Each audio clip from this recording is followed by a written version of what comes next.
네, 오늘 말씀 전하겠습니다. 제목은 위대한 하나님의 일을 맡은 사람들이라는 제목인데요. 다 같이 새기는 의미로 다 같이 한번 하시죠. 시작. 위대한 하나님의 일을 맡은 사람들입니다. 이제 고난주간이죠. 다음 주. 고난주간 쭉 지나고 이제 부활주간이 돼요. 주일이 돼요. 참 우리나라 전체도 정말 고난의 시간이었던 것 같고 이제 정말 새로운 광명을 맞은 듯한 느낌입니다만은 또 이제 앞으로 60일간이 또 남았죠. 그러면서 또 이제 새로운 지도자를 선출해야 되는 정말 어려운 과정, 산 넘어 산을 우리가 가고 있습니다. 그런 가운데서 그래도 우리가 12.3 비상계엄 사태 이후에 참 많은 것을 또한 한국 국민들이 보여줬다고 저는 생각을 하고 있어요. 어찌 보면 매우 훌륭한 정치를 보여줬다고 생각해요. 막 비상계엄에서 군인들이 오는데 거기에를 또 이렇게 듣고서는 국회로 뛰어가는 수많은 사람들이 있었고 장갑차를 다 가로막는 그런 것도 참 훌륭하다. 남의 일이라고 생각 안 하고 정치에 이렇게 참여하는 이게 정말 저는 대단하다고 생각하고요. 응원봉 문화. 이게 전 세계가 주목하는 응원봉 문화인데, 참 저한테는 거리가 먼 거긴 합니다만은, 그 아이돌들 공연장에 가서 흔드는 그 응원봉을 들고서, 거기에서 시위를 평화롭게 하는 것을 전 세계가 주목했고, 또는 그게 한국의 정말 대단한 정치의 발전이라고 저는 생각을 하고, 그걸 통해서 또 전 인류도 그것에서 영감을 받고 저러한 민주주의가 있구나 이런 생각을 하게 되었다고 하는 걸 듣고 발전이다 이건. 어려웠지만 발전을 했다고 생각하고요. 사실은 전 인류가 사실은 그렇게 뭔가 어려움을 딛고 나가는 발전의 역사를 계속 왔습니다. 그런 의미에서 저는 사람들은 정말 경이로운 존재라고 생각해요. 사람들은 경이로운 존재고 좀 훌륭하다 이런 생각이 들어요. 그러나 우리가 아직 이제 가야 될 길이 남았다는 것을 알고 있습니다만은 우리가 살아가는 세상은 여전히 위험하기도 하고 우리가 또 바라봐야 되는 정치인들 그리고 그 체제 또 경제 물질이라는 것은 뭔가 좀 불충분해 보이는 것이 현재로서는 사실인 것 같아요. 오늘 이런 부분에 대해서 우리 아까 말씀하셨지만 기도 중에 작지만 단단한 공동체, 우리가 해야 될 역할, 우리들의 정체성은 무엇이고 우리가 해야 될 역할은 무엇인지에 대해서 한번 생각해 보려고 합니다. 사도행전 27장 13절에서부터 26절까지인데요. 한 20절까지만 먼저 읽도록 하겠습니다. 때마침 남풍이 순하게 불어오므로 그들은 뜻을 이룬 것이나 다름없다고 생각하고 닻을 올리고서 크레타 해안에 바싹 붙어서 항해하였다. 그런데 얼마 안 되어서 유라굴로라는 폭풍이 섬 쪽에서 몰아쳤다. 배가 폭풍에 휘말려서 바람을 맞서서 나아갈 수 없으므로 우리는 체념하고 떠밀려가기 시작했다. 그런데 우리가 가우다라는 작은 섬 아래쪽을 따라 밀려갈 때에 그 섬이 어느 정도 바람막이가 되어 주었으므로 간신히 거룻배를 휘어잡을 수 있었다. 아름다운 항구라는 곳에서 이전 성경을 우리가 읽지 않았습니다만 아름다운 항구라고 하는 곳에 있었는데 그 항구는 작았어요. 작아서 조금 더 겨울을 좀 나야 되기 때문에 조금 더 선원들과 사람들이 같이 좀 지내기에 적당한 베닉스라고 하는 항구로 이동하기 위해서 지금 가는 중입니다. 같은 크레타 섬 아니에요. 크레타 섬 안에서 조그만 아름다운 항구 미항이라고 하는 곳에서 베닉스라고 하는 항구로 가서 그래도 석 달 동안 좀 지내봅시다. 이런 과정에 있어요. 이때는 이제 출항이 금지된 때예요. 이전 성경을 읽어보시면은 금식 기간이 지났다고 되어 있으니까 그게 10월 말쯤 되는 거거든요. 그러니까 11, 12, 한 2월까지는 너무나도 바다 사정이 안 좋아서 떠날 수가 없는 그런 때인데 잠깐 남풍이 불어오니까 이때 잠깐 가면 되겠다. 해서 그 기회를 틈타서 베닉스라고 하는 조금 더 나은 데로 가려고 하는 이런 과정 중에 있는 거예요. 그러니까 좀 더 나은 환경을 통해서 요 크레타 섬 자체를 바람막이로 삼아가지고 다른 항구로 모험을 떠나는 것이라고 할 수가 있겠어요. 그러나 이제 변했죠, 바람이. 그 인류의 역사를 참 이렇게 보여주는 것 같아요, 저는. 우리나라 조선시대는 노비가 한 30% 정도 있다고 하거든요. 좀 많을 때는 한 50% 정도. 인구의 반이 노비일 때 있었단 말이죠. 그러나 그게 현재 우리나라가 되기까지는 그런 조건을 극복하기 위한 수많은 투쟁이 있었다는 거잖아요. 당시에 뭐 평민이라 하더라도 그 소작제가 너무 가혹했기 때문에 뭐 노예나 다름없는 그것을 이겨내고 내 땅을 갖기 위해서 정말 들고 일어나고 싸웠던 그런 역사가, 조금 더 나은 환경을 위해서 싸웠던 역사가 있었어요. 그런 구조라는 거는 사람을 아주 비참하게 만들거든요. 때로는 정말 점점 가난해지면 어쩔 수 없이 자기 아들, 딸들마저도 노예로 팔아야 되는 평민들이 나올 정도로 그렇게 힘든 사정을 이기고 싸우고 투쟁해서 결국은 2025년 현재 대한민국 현재 테크놀로지가 이렇게 기술이 발달한 지금 이런 시대가 된 거예요. 인간 본질의 문제, 사람 자체의 문제, 나의 문제를 붙들고 싸우고 역사의 문제, 즉 우리의 문제를 붙들고 투쟁한 역사가 우리나라에 뿐만 아니라 사람들에게는 있었다고 하는 거죠. 그런 속에서 구조는 언제나 부조리를 만들어내니까, 또 그리고 사람이 사람 대접받지 못하는 비인간성을 만들어내니까 그것을 이겨내기 위해서, 자유를 위해서 싸워온 역사가 우리 인류의 역사입니다. 참 저는 놀라운 존재라고 생각해요, 사람들은.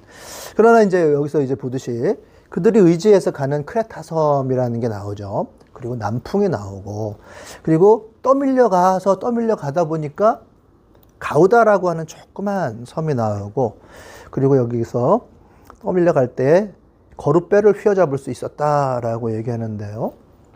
거룻배라고 하는 거는 큰 배가 가지고 다니는 조그만 배, 난파했을 때 그걸 타고 탈출할 수 있는 생명선, 라이프보트라고 하는 걸 거룻배라고 해요.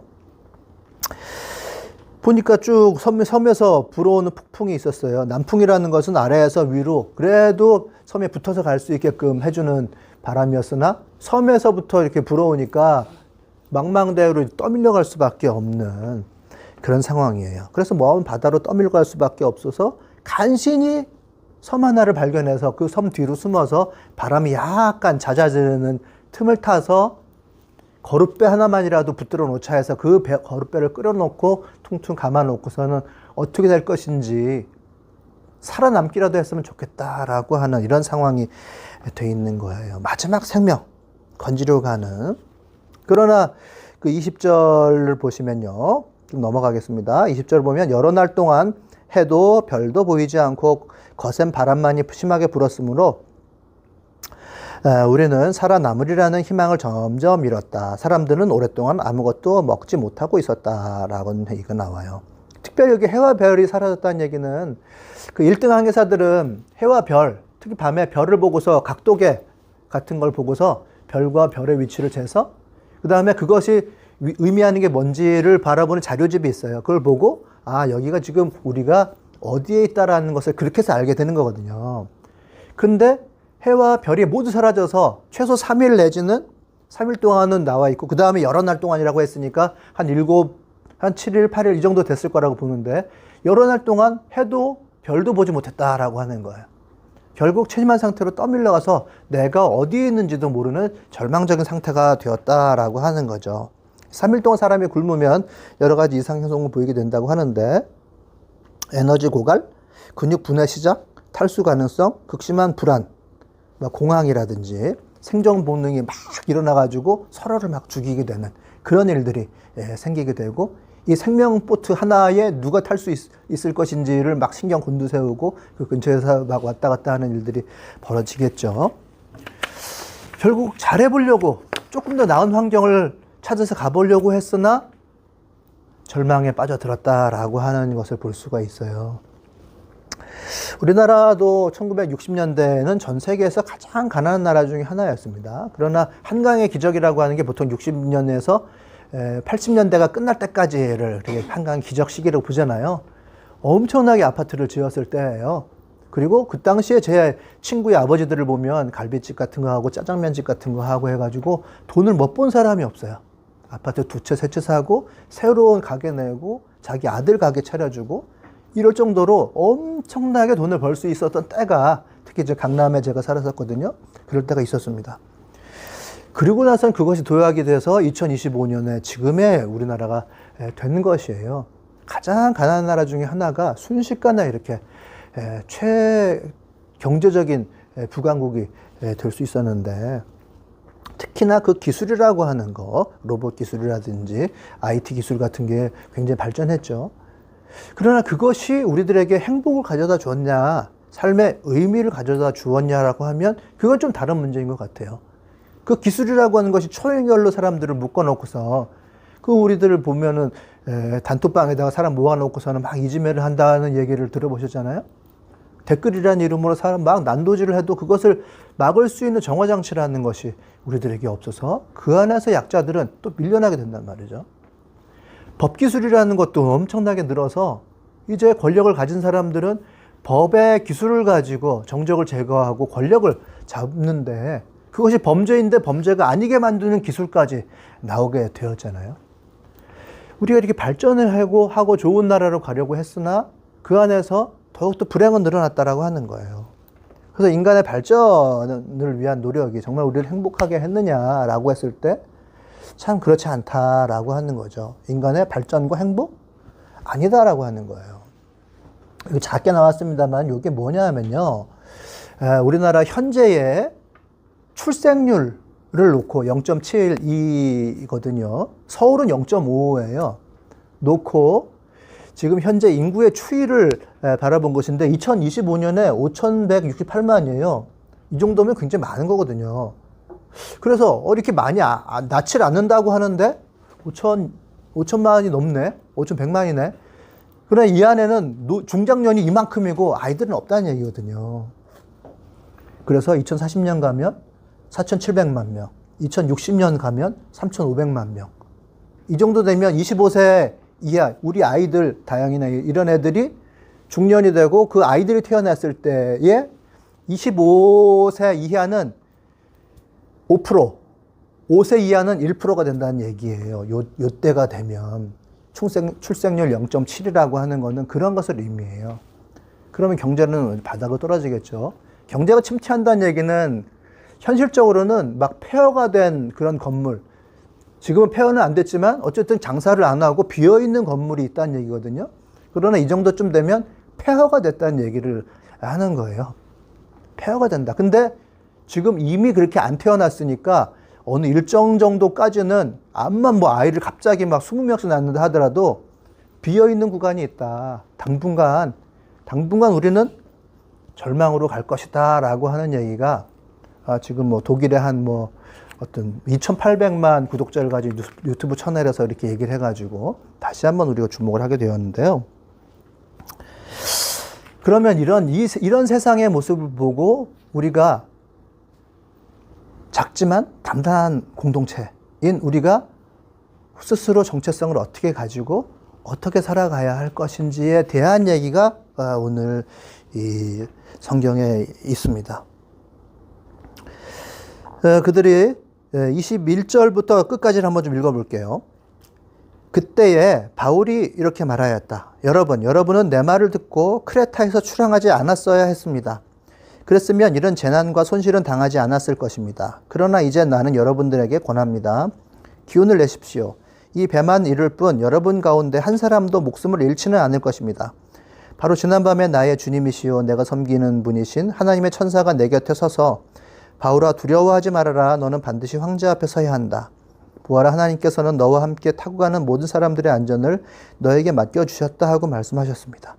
그러므로 여러분 힘을 내십시오. 나는 하나님께서 나에게 말씀하신 그대로 되리라고 믿습니다. 우리는 반드시 어떤 섬으로 밀려가 닿게 될 것입니다. 이렇게 이야기가 바울의 중심에 서서 이렇게 생명을 보장하는 이야기가 나오게 되는데요. 그러나 이게 난파 직전에 있단 말이죠. 이런 난파 직전에, 즉 이걸 해석해 보면 세상의 어떤 절망적인 모습이라고 볼 수가 있는데, 성경은 사실은 하나님을 떠난 사람들의 필연적인 모습이라고 얘기를 하고 있어요. 그것을 신학적으로 얘기했을 땐 죄된 사람들의 필연적인 모습, 나 중심성을 가지게 되는데, 이 나 중심성을 가진 죄악된 사람들은 좀 인간적인 사회를 만들려고 노력하지만 결국은 안 된다라고 하는 것을 얘기하는 것이거든요. 하나님은 그들을 구원하시기 위해서 어떻게 하셨냐면 이 세상에 이 배에 바울을 동승시키셨듯이 우리들을 이 세상에 동참시키신다. 우리들을 그 난파되는 배에 태우신다라고 하는 것입니다. 그래서 우리들은 그 깨어진 세상에서 구원하시는 하나님의 위대한 사역에 참여하고 있는 것이에요. 선택이 아니라 바울은 지금 어쩔 수 없이 구금된 상태에서 타게 되었죠. 역시 우리도 마찬가지입니다. 선택이 아니라 하나님을 믿고 하나님 나라를 중심으로 살아가는 사람들에게 거기에 동참해야 된다라고 하나님께서는 그곳에 부르셨어요. 그래서 사람들은, 기독교인들이 많이 생각하기를 건물을 지어놓고 그 건물에서 하나님께서 계신다라고 건물의 의미를 부여하고 그 안에 하나님께서 임재하신다라고 얘기하지만 사실은 그건 굉장히 미신적인 거예요. 하나님께서는 이 땅에 계시고 온 세상을 사랑하시기 위해서 이 땅과 함께 계시고 여러분들을 이 땅에 보내셨어요. 그 중심에 보내셨습니다. 난파되어가는 그 배에 동참을 시키셨단 말이죠. 보세요. 난파되어 가고 있습니다. 21절에서부터 26절 쭉 읽어보시면, 이전에서부터 21절까지 읽어보시면 난파되어 가고 있는 배에 동참하고 있는 바울의 모습을 보여주고 있어요. 희망의 상실이라고 하는 것이죠. 그러나 여기에서 21절부터 보면 아무것도 먹지 못하고 있었던 그 상황에서 그때의 바울이 이렇게 말하였다. 여러분은 내 말을 듣고 크레타에서 출항하지 말았어야 했습니다. 그렇다면 이런 재난과 손실은 당하지 않았을 것입니다. 라고 바른 판단을 제시를 하고 있습니다. 근데 여기서 뭐 이상하게 저는 생각하는데, 그 한글 번역에는 빠져 있는 부분이 21절에 보면요. 그때에 라고 하는 바울이 이렇게 말하였다라고 하는 그 사이에 그들의 중심에 서서라는 말이 통째로 빠져 있어요. 사실은 그건 저는 굉장히 중요하다고 생각하는데, 그들의 중심에 서서 바울이 이렇게 말하였다라고 하는 것이 21절이에요. 그리고서는 그들 하나님께서 보호하실 것을 약속을 하는 거고 생명을 보장하는 거고 갈 길을 이렇게 제시를 합니다. 그것은 하나님께서는 24절에 보면은 자신이 하나님의 뜻에 따라서, 바울 자신이 하나님의 뜻에 따라서 로마로 가야 되고 반드시 황제 앞에 서야 하므로 너와 함께 동승하고 있는 사람들은 절대 생명을 잃지 않을 것이다 라고 하는 보장을, 결국 하나님께서 함께 하시는 이 바울과 함께 하는 사람들은 바울로 인해, 즉 하나님으로 인해 생명을 잃지 않을 것이다 라고 하는 메시지를 전하고 있습니다. 그들의 중심에 서서 그렇게 하고 있다는 것이에요. 하나님께서 들은 말씀을 파선의 위기에 있는 사람들에게 증언하고 있어요. 즉 여기서 같이 함과 증언, 같이 하고 있는, 그들의 중심에 있다라고 하는 것과 증언하는 것, 이것이 바로 사도적인 리더십의 본질입니다. 그때의 말씀으로 인해서 안심하게 되고 나아가서 결국 살 길에 이르게 되는데요. 하나님을 말씀을 증언하는 이 증언이야말로 종교에 그쳐서는 안 되는 것이고 그 중심에 서서, 난파되는 그 삶의 현장에, 그 생태계의 중심에 서서 삶이 대안이 되어야 합니다. 하나님께서는 바울에게 분명히 말씀하셨어요. 너와 함께 가고 있는 사람들을 맡기셨다라고 이렇게 말씀하십니다. 바울아, 두려워하지 말아라. 너는 반드시 황제 앞에 서야 한다. 보아라, 하나님께서 너와 함께 타고 가는 모든 사람들의 안전을 너에게 맡겨주셨다. 너와 함께 하고 있는 사람들의 안전을 너에게 맡겨주셨다라고 이렇게 증언이 되고 있어요. 여기서 우리가 반복적으로 나오는 말 속에서 우리들의 정체성을 반드시 좀 알게 되는데요. 기독교인들은 난파되어 가고 있는 배에 동승한 사람들이에요. 그 생태계를 중심으로 해서 중심에서 책임지려고 하는 사람들입니다. 하나님은 우리와 함께하는 세상의 안전을 우리들에게 맡기셨어요. 그 위대한 일에 우리들을 부르셨고 우리들은 하나님의 그 구원, 즉 메시아적 사역에 동참하고 있는 사람들입니다. 이 구조가 하나님의 메시아적 사역을 그대로 드러내고 있어요.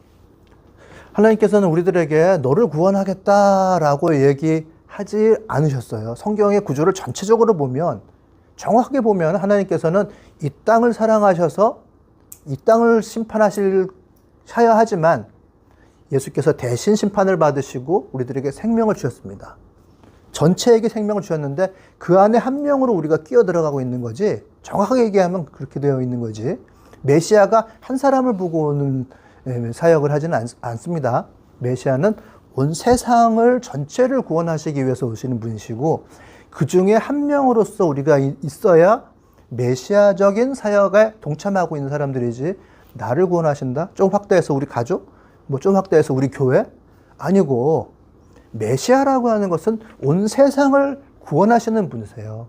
그 중에 한 명으로 우리가 동참하고 있는 것입니다. 이 난파된 배에 타고 있다라고 하는 것은 바로 그런 의미예요. 우리들은 그 세상의 생태계의 중심에서, 우리들은 세상 전 지구를 책임질 수는 없으니까, 그래도 우리가에게 맡겨진 그곳에서, 또 우리 교회에게 맡겨진 그 생태계에서, 혹은 우리가 생태계에 동참해서 하나님의 메시아적 사역을 같이 일구어 나가는 사람들이다라고 하는 것을 알 수 있어요. 그래서 우리는 메시아적 사역에 동참하고 있다라고 하는 것. 만약에 우리가 나에게서 구원을 맡고 있다고 하면, 우리 교회에서 구원을 맡고 있다고 하면, 그것은 복음의 절반? 사실은 어떤 의미에서는 복음을 완전히 왜곡하고 있는 것일지도 몰라요. 사실은 모든 사람을 구원하시기 위한 메시아의 사역에 우리가 동참하고 있는 그런 메시아의 공동체가 되어야 하는 것이죠. 그래서 우리가 좀 더 이 부분에 대해서는 좀 구체적으로 알을 필요가 있어요. 정말 구체적으로 알 필요가 있는데, 저는 누가복음, 마테마가 누가복음에서 가장 중요한 것은 예수님께서는 우리들에게 하나님 나라를 전해주셨고 하나님 나라의 사역을 시작하셨다라고 하는 것을 우리들에게 말씀해 주셨는데, 그게 사실은 이사야서 61장 1절에서부터 2절까지를 인용하면서 그렇게 말씀하시는 거예요. 여러분 같이 한번 읽어봤으면 좋겠어요. 같이 한번 읽어보겠습니다. 주님의 영이 내게 내리셨다. 주님께서 내게 기름을 부으셔서 가난한 사람에게 기쁜 소식을 전하게 하셨다.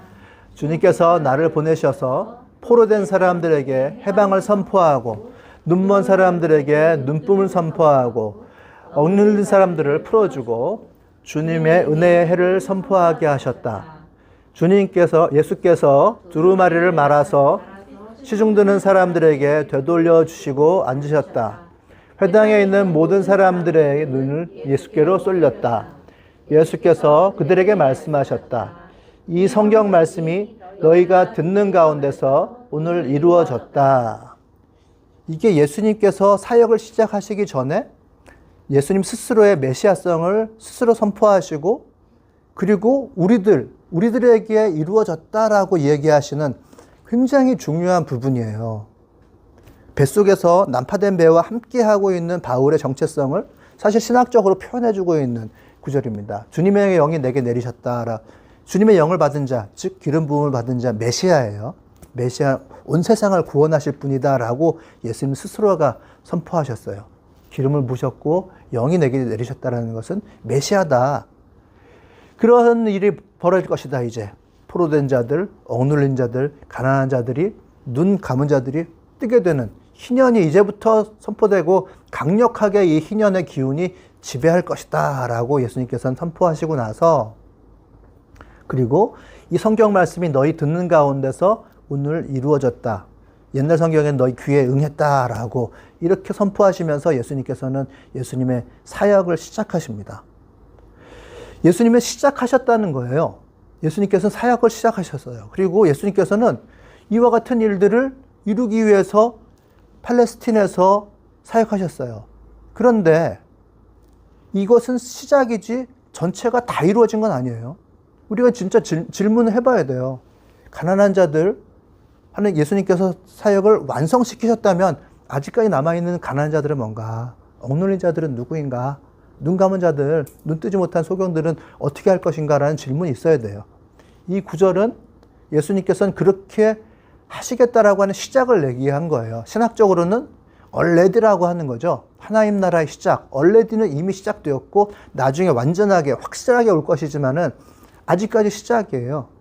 그리고서 그러면 완성은 예수님께서 다시 오실 때에 완성될 것이지만 그 과정은 어떻게 할 건데? 예수님께서는 팔레스타인의 아주 국지에서만 사역하셨어요. 사실 갈릴리라고 하는 곳에서 대부분의 사역을 하시다가 그리고 예루살렘에 가셔서 예수님께서는 죽으시고 부활하셨어요. 예수님께서는 그 국지에서만 사역을 하셨습니다. 그런 하나님께서는 성경 말씀에 듣는 가운데 너희 가운데 이루어졌다 라고 말씀하시고 이제 그 시작을 이어받은 자들이 성경에서는 오늘 읽은 사도행전에서부터 나타나기 시작했는데 그게 사도행전의 안디옥에서부터 크리스티아누스라고 하는 자들이 일어나기 시작한 거예요. 그 과정은 누가 이어가야 되느냐. 시작은 예수님께서 already 하셨지만 not yet, 아직까지 완벽하게 이루어지지 않았는데 그 과정이 굉장히 긴 기간이 남아있단 말이죠. 그 긴 기간 가운데 예수님의 시작을 이어받을 자들이 바로 크리스티아누스라고 하는 사람들이에요. 바로 우리들, 그리스도인들입니다. 크리스티아누스라는 사람들은 작은 예수, 예수에게 속한 자, 메시아 족속, 예수주의자라는 뜻이고 그 크리스티아누스는 곧 메시아라는 뜻이니까 작은 메시아, 메시아에게 속한 자, 메시아 족속, 메시아주의자라는 뜻을 가지게 됩니다. 그래서 우리들은 나 혼자 구원을 받아야 된다라고 생각하는 순간 뭔가 예수님의 일을 사실은 가로막고 있는 것이에요. 온 세상을 위해서 이 땅에 오신 예수님의 하나님 나라 사역을 이어받아서 그 중간을 완성시켜 가고 있는 예수 그리스도와 함께 같이 사역을 하고 있는 메시아 족속들입니다. 그래서 우리들은 동승한 배에 탄 사람들이다. 그 생태계 안에 같이 있는 사람들이다. 예수님께서는 메시아가 되셔서 오셨고 시작하셨어요. 하나님 나라의 그 놀라운 일을 이어가라고 크리스찬들을 불러주셨습니다. 이 땅에서 예수님께서 시작하신 일을 맡겨주셨어요. 이 사람들의 안전을 맡겨주신다. 우리들에게 맡겨주셨습니다. 그 완성을 이어받아 가야 된다. 끝내 마지막에 예수님께서 다시 오시는 그날 완벽하게 지배하시고 완벽하게 이루실 것이지만 그 사이에 빈 때를 너희들이 채워야 된다. 이렇게 말씀하시는 거예요. 메시아가 다시 오실 때까지 그 일을 감당하면서 살아가 보니 내 마음대로 되지 않고 이 세상은 절망이다라고 하는 것을 우리가 알 수밖에 없잖아요. 그래서 우리들은 하나님께 예배하게 돼요. 결국 하나님 나라를 바라보고 그 일주일 동안 살아가는 에너지를 채우기 위해서 예배하고 긴 시간 동안 하나님 나라를 소망하면서 예배를 드리지 않을 수가 없는 자들이 바로 우리들이에요. 그 일을 감당하면서 예배하는 모임이 바로 이 예배의 자리입니다. 그런데 여기서 우리가 발견할 수 있는 정말 중요한 리더십의 구조가 있습니다. 저는 아까 21절에 그 원문에 있는 것을 왜 생략했을까라고 하는 부분을 좀 말씀드렸는데 굉장히 중요하기 때문에 그래요. 바울이 그들의 중심에 서서 하나님의 말씀을 전한 거예요. 가운데 선 바울이라고 하는 것이 굉장히 중요해요. 그 가운데 선 바울이 그 사도적인 리더십을 사실은 드러내는 것인데 이전에 오늘 본문 읽기 전에 12절까지는 바울이 출항하지 말아야 된다고 굉장히 간곡하게 설득을 많이 합니다. 그런데 그때에 실질적인 이 배의 리더들이 나와요. 백부장이 거기에 같이 타고 있었고요. 그리고 선장이 같이 타고 있었고요. 그리고 또 결정적으로는 선주가 같이 거기에 있었습니다. 그래서 현실적인 리더는 사실은 백부장일 수도 있고 선장일 수도 있고 선주일 수도 있어요. 그러나 막상 3일을 지나서 망망대해로 떠밀려가서 해도 달도 보이지 않는 이런 위기 가운데 들었을 때 중심의 선자, 이런 위기 가운데 진짜 리더는 하나님과 연결된 바울이다 라고 하는 것을 우리들은 봐야 돼요. 바울은 가운데 서서 말하며 폭풍 속에서 파선 직전의 배를 실제로 이끌어간 사람이에요. 오늘날의 교회가 저는 이런 시기가 올 줄은 정말 몰랐습니다. 성령파 교회가 있고 그 안에서 뭔가 미신과 성경을 오락가락 하면서 예배당 안에서 이렇게 예배를 드리고 기도원식의 집회를 이어가는 것은 사실 교회 안에 가려져 있으니까 아무 문제도 아니라고 저는 생각했어요. 오히려 저는 진보적인 어떤 그룹에서 나와서 정말 참과 진리를 구분해보자 이럴 줄 알았습니다. 그러나 이번에 12산 내란 상태를 통해서 드러나는 것은 그런 사람들이 교회를 나와가지고 광장에서 정말 어떤 저급한 종교 집회를 하면서 과거에 그 기도원에서 북치면서 하던 그런 것을 대중에게 공개하면서 예배라고 하지만 거기에서 정말 저급한 종교 행사를 하면서 교회가 이렇게 반으로 쭉 나눠져서 정말 참과 거짓을 한번 나눠보자라고 이렇게 도전을 할지는 정말 몰랐어요. 저는 이런 게 한국 교회가 서 있는 한국이라는 나라의 현실도 문제이지만 폭풍 속에서 파산 직전에 있는 한국 교회를 바라보게 됩니다. 저는 오늘 교회 가운데 우리가 감당해야 될 역할은 뭐냐? 뭐 제도적인 시스템 차원에서 어떤 리더가 된다기보다는 하나님의 사명이라고 하는 차원에서 리더가 되어야 한다라고 하는 정체성을 다시 한번 생각해야 돼요. 위기 속에서 전체 교회의 생태계를 살리기 위해서 증언하는 자들이 되어야 한다. 여기서 하나님께서는 참 특별한 얘기를 하시는데, 이 배는 손실을 입을 거다라고 얘기를 하세요. 이제 여러분들의 권합니다. 기운을 내십시오라고 얘기한 다음에 22절을 보면은 참 묘한 얘기가 나와요. 이 배를 잃는다고는 얘기하고 있어요. 이 배만 잃을 뿐 여러분 가운데 한 사람도 목숨을 잃지는 않을 것입니다 라고 하는 얘기가 나오거든요. 어쨌든 난파가 되긴 된다, 이 배가. 이런 얘기예요.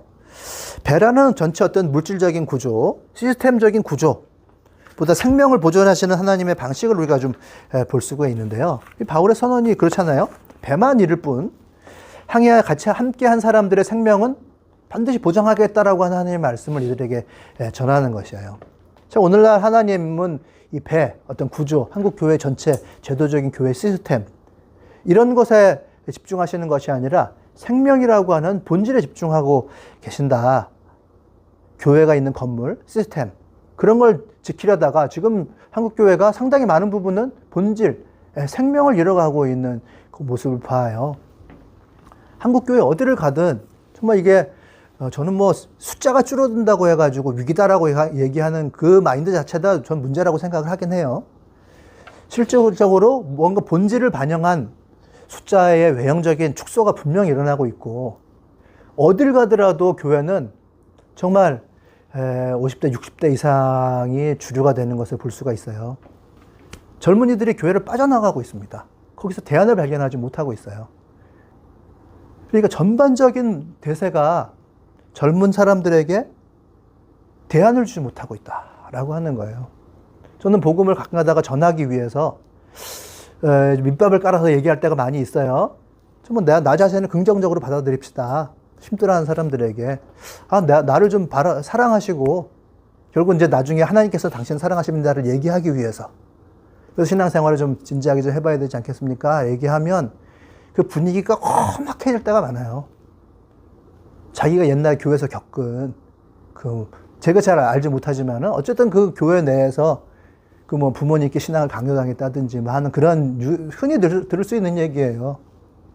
뭐 예배 시간이 있으니까 가라고 했을 거고 뭐 수련회가 있으니까 가라고 했을 거고 선생님 말씀 잘 들으라고 했을 텐데 어쨌든 그 위력을 잃은 기독교의 형식을 강조하다 보니까 교회에서 상처를 받았다라고 하는 그런 얘기가 많아요. 그리고 자녀에게 복음을 전할 때는 더욱더 분위기가 안 좋아지죠. 이 젊은 사람들에게 대안이 되는 교회가 안 되고 있다라고 하는 게 전 정말 문제가 된다고 생각해요. 복음을 전하기가 너무너무 어려운 그런 때가 되었습니다. 그래서 여러분들 이제 우리가 이 본질을 회복하는 교회, 하나님께서 주시는 생명을 시스템은 파괴되더라도 교회 형식은 파괴된다 하더라도 즉 많이 작아질 가능성이 이제 많다고 이야기를 하죠. 한국 사회가 점점점 슬림화되는 것과 동시에 한국 교회도 슬림화될 거라고 얘기들 합니다. 그러나 더 급속하게 지금 진행이 되어 가고 있어요. 그런 가운데서 우리들은 생명을 붙드는 교회가 되어야 된다. 파선의 위기에 있는 사람들과 생명을 나누어야 된다. 그 과정이 굉장히 저는 어렵다는 것을 번번이 발견해요. 주위에도 그렇고 자녀들과 대화하기는 더욱더 어렵습니다. 그러나 하나님께서는 우리들을 그 한가운데로 부르셨다라고 하는 것을 좀 분명히 인식했으면 좋겠고, 그 분명히 인식한 가운데서 도전이라고 하는 것은 굉장히 어렵습니다. 여러분들 뭐 최근 들어서 복음을 이렇게 주변 분들에게 전해 보신 분들이 있을지 모르겠습니다만은, 저는 어쨌든 뭐 많은 사람들과 노출되어 있는 관계에 있고, 뭐 손님으로 오시는 분들과 대화할 때도 있고, 어쨌든 거기 앉아 있다 보니까 이렇게 저렇게 대화를 할 때가 있습니다만은, 정말 복음을 전하기는 너무나 어려운 때가 되었다. 굉장히 적대적으로 나오는 그런 때가 되었다. 그러나 이것 가운데서 정말 사람을 살리기 위한 하나님의 노력은, 일하심은 분명히 우리가 따라가야 된다라고 하는 분명 사명감을 우리가 가지고, 사도적인 사명감을 가지고 그 생태계 안에 동참해야 된다라고 하는 것은 분명히 인식했으면 좋겠고, 그 말씀으로 인해서 결국은 안심하게 되고 살만한 곳에 도착하게 만들기까지 그 과정을 우리가 전략적으로 그리고 분명한 신학을 가지고 나아갔으면 좋겠다라고 하는 부분입니다. 저는 이 한가운데 섰다라고 하는 얘기는 굉장히 우리들에게 중요하다고 생각해요. 한국의 많은 교회들이 범하고 있는 오류, 그 배 자체를 가지고 그것을 신성시하는 그 오류는 정말 크다고 생각합니다. 우리들은 뭐 교회 건물을 가지고 있지 않지만 그 교회 건물을 지어놓고 그것에서 하나님께서 계시다라고 하고, 사실 여기에 하나님이 계시다라고 이야기하기보다는 우리 교회 중심성, 이런 것을 이야기하다 보면 상당히 많은 오류가 발생하게 돼요. 그러나 하나님께서는 거기에 계신다. 여기에서 우리와 함께만 계시는 것이 아니라 거기에 계시는데 우리가 거기에 하나로서 동참하고 있다라고 하는 이것을 좀 분명하게 했으면 좋겠습니다. 그럴 때에 우리 모두가 살만한 곳에 도착하게 될 것이라고 하는 이런 메시지를 우리가 오늘 좀 깨달았으면 좋겠습니다. 위대한 하나님의 일에 참여하는 우리 작지만 단단한 공동체가 되었으면 좋겠습니다. 네, 오늘 말씀 마치도록 하겠습니다.